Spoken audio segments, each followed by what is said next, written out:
Pemirsa, kasus dugaan korupsi lampu jalan di Dinas Perhubungan Palembang saat ini terus bergulir di Kejaksaan Negeri Palembang. Sampai hari ini, Kejari Palembang telah memeriksa 32 saksi, diantaranya beberapa lurah di kota Palembang.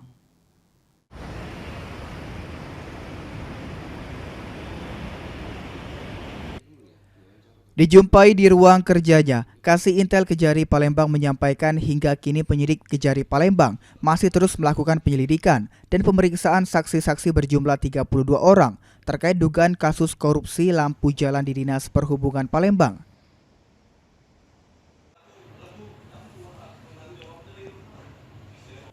Di antara para saksi-saksi yang telah dilakukan pemeriksaan, yakni sejumlah lurah di Palembang berjumlah 7 orang, penyidik Kejari Palembang akan terus mengumpulkan hasil pemeriksaan untuk perkara lampu jalan. Nanti kita tunggu aja hasil perkembangan penyidikan dari tim khusus, biarkan dari tim bekerja, hasilnya nanti seperti apa nanti akan diumumkan. Terkait informasi adanya sejumlah anggota dewan di kota Palembang dalam perkara lampu jalan, Ali Riza menegaskan jika Kejari Palembang tidak memberikan keterangan apapun. Tim Liputan, PAU TV.